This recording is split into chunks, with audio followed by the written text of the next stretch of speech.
Good day, everyone. And today we'll be discussing about the understanding fraction. And and the presenter is De Leon Martinez, Hernandez Ivan, Georgian Michael, Teres Iser, Arceo Bananal Kim. And the next slide is Ivan Hernandez. So, introduction to fraction. A fraction represent a part of a whole. Numerator is the top number, and the denominator is the bottom number. As you can see, 1363 is the numerator, and the bottom one is the denominator.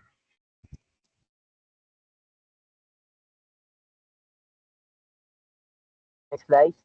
Right.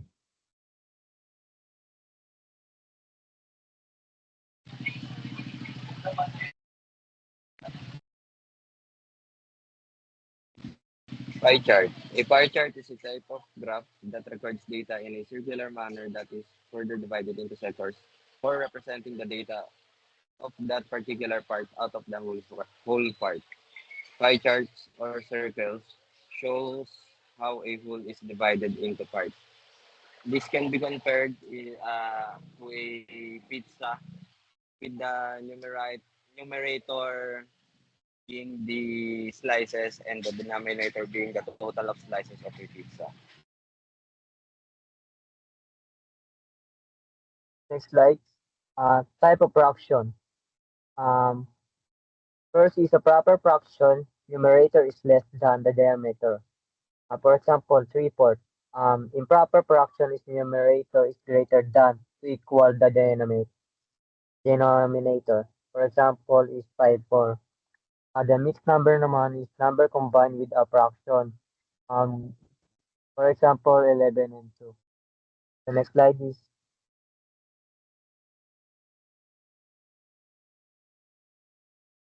Converting fraction. To convert a fraction to a decimal, divide the numerator by the denominator. To convert a fraction to percentage, divide the numerator by the denominator and multiply it by 100. Next slide, please.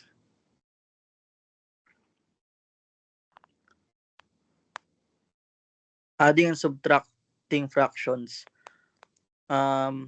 Step 1, find the lowest common multiple between the denominators. Step 2, multiply the numerator and denominator of each fraction by a number so that they have the LCM as their new denominator.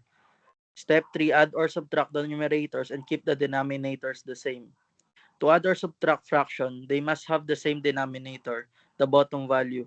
If the denominators are already the same, then it is just a matter of either adding or subtracting the numerators. Next slide, please.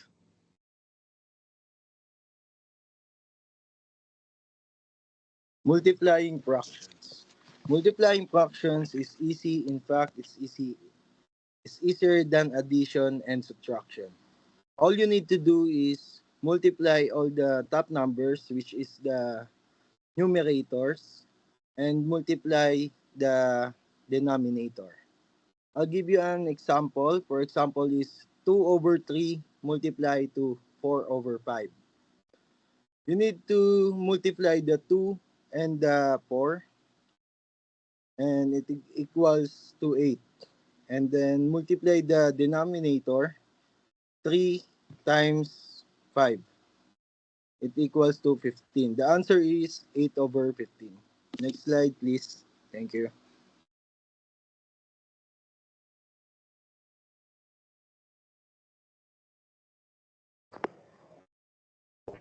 Dividing fractions. Um, the problem is 3 over 4 by 2 over 5. So step 1, keep the first fraction the same. So the fraction is 3/4. Then change the division sign to multiplication. After that, flip the second fraction. Find the reciprocal. The reciprocal is 5 over 2. Now the problem is 3 over 4 multiplied by 5 over 2. After that, the answer is 15 over 8.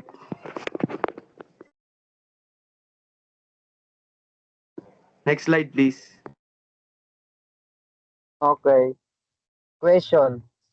Sarah has 3 over 4 of the chocolate bar. She decides to share one half of what she was as with her friend. How much of the chocolate bars that Sarah gave to her friends? And like ano, Mr. Hernandez, give me the answer of question. Okay. The first one, you need to multiply what the numerator, which is 1 times 3 equals 3.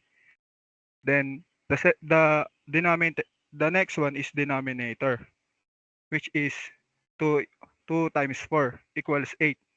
So the answer is 2 3 8. Okay, thank you.